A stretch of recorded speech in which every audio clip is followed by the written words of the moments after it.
talagang nagka-interest na naman ako sa kanyang alagaan dahil ito nga ay may health benefits. Ayan, na hindi lang basta-basta halaman siya. Ang tawag pala dito ay green velvet. Hindi siya fried egg, kundi ang tinatawag na fried egg ay yung variegated.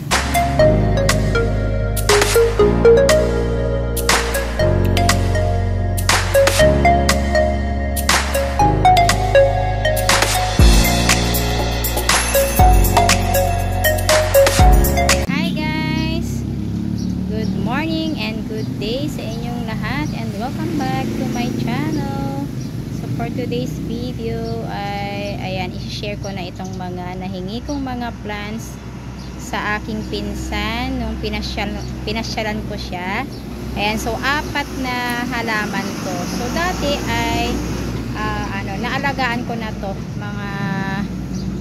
itong mga plants na ito, kaya lang hindi sila nagtagal sa akin, guys. Yung isa naman ay napabayaan. Ayan. So ngayon naman meron naman siyang mga ganito. So ayan, humingi naman ako sa kanya. So ang una ay itong isang variety ng Epicea na napakaganda nito kapag talagang mapadami mo siya. Ayan, so medyo madumi lang kasi yung kanyang dahon. Nakalimutan ko na yung pinangalan ko dito noon na variety ng Epicea. So pula din ang nito, ang kanyang bulaklak. Iyan. So sana ay hindi na siya magka-problema sa akin.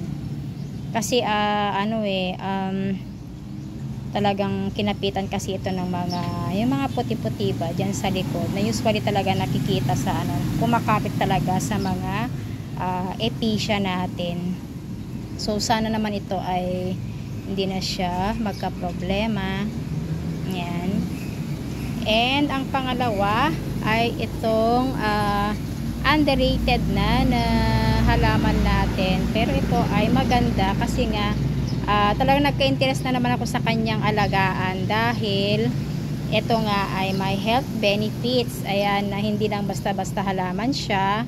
Ayan, so ito hindi pa namulaklak kahapon, ay ibig sabihin hindi pa siya bumuka kahapon. So kabubuka lang ngayon. So kahit kamo na siya, nagalaw siya, nabunot siya, ay ayan nakabuka pa rin yung mga bulaklak niya dyan. So dalawa ang bulaklak nito, parehas na pink, light pink. So ang difference lang nila ay yung nasa gitna nila, yung parang tinatawag na eye dyan sa kanyang bulaklak. So itong isa ay fuchsia pink, and then ito ay yellow naman yung nasa gitna niya. So bali 5 itong aking kinuha.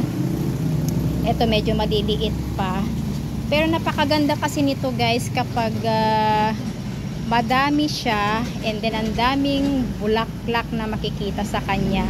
Parang yung napanood ko dun sa YouTube na Plinex ng Indian yun. Indian, hindi dito sa Pilipinas. So lagi niyang prune yung kanyang ganito. Kahit ganito pa siya kaliliit yung mga vinca na halaman niya ay prune na niya. So ang ganda namang tignan kasi parang na bonsai na siya. Hindi siya gaanong lumalaki kasi nga naagad niyang bawasan. So gagawin ko din dito sa vinca ko. Yan. Na ito daw talaga ay mabisa sa may mga ubo. Ganyan. So i-boil lang itong, magbo-boil ka lang ng flour niya, and then yun pwede mo na siyang inumin. And sinasabi din nilang talaga to, isang ingredient din siya sa paggawa ng yung mga iniinom nating gamot. Ayan. So ayan, nagka-interest na naman ako dito sa halaman na to talaga. And maganda naman talaga ito. Magaganda ang kanyang mga flowers, iba't iba rin ang mga colors ng kanyang bulaklak. And then ito namang pangatlo ay isang alocasia, si fried egg. Pero ang tawag pala dito ay green velvet, hindi siya fried egg, kundi ang tinatawag na fried egg ay yung variegated, hindi itong common or regular na fried egg natin. So maganda din kasi ito velvety siya, and lalo na kapag medyo mas malaki pa yung mga dahon niya, ay kitang kita talaga yung mga white niya dyan, yan. Pero ito hindi masyado kasi nga maliliit pa siya.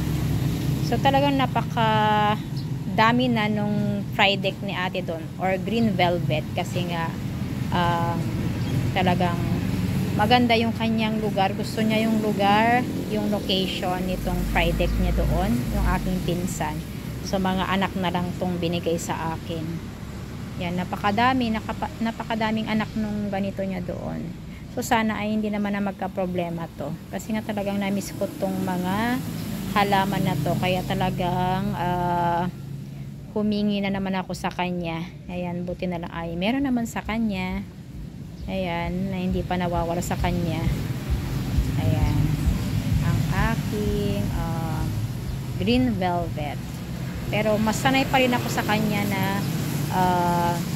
tawaging fried egg. Ayan. Kasi diba, nung wala pa naman yung variegated, talagang fried egg naman na ang tinatawag nila dito. So sa akin, ilan lang din yung mga natira kong mga varieties dito ng alocasia. Ayan, isa na itong aking 2020 na si Tigrina superba. Ayan, so lumiit na rin yung kumonti na rin yung kanyang dahon.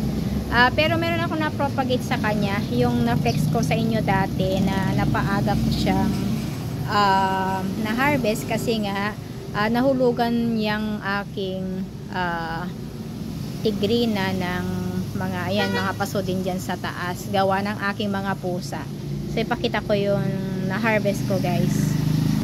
Ito siya, guys. Ayan. So 3 dahon siya dati nung na-harvest ko, kaya lang nanilaw na yon, and even itong isa naninilaw na. So sana naman ay mabuhay ko to, kasi napakaganda nga nito, lalo na kapag makalaki.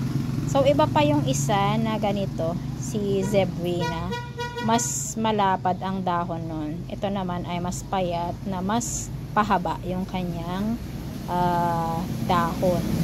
Ito, ayan, na dati ay talagang napakamahal din nito nung binili ko nung 2020. Nasa 450 yata noon, pero mas malaki siya dito. Siguro nasa 1 feet siya nung taas nung noon binili ko, nung time na nabili ko. And ito pa yung isa kong alocasia dito, si alocasia negra na pinahingi ng aking ninang. And ano pa ba yung aking alocasia dito na naiwan? Si green shield. Ayan, na tatatlo din yung, or aapat yung kanyang dahon. Ayan, so sana ngayong lumamig na ang panahon ay mas makaganda na sila. Ayan, itong si Amazonica na hindi na siya makalaki-laki. Ayan, ganyan na lang, hindi siya makadami, naninilaw agad yung mga niya. Dati to ang ganda.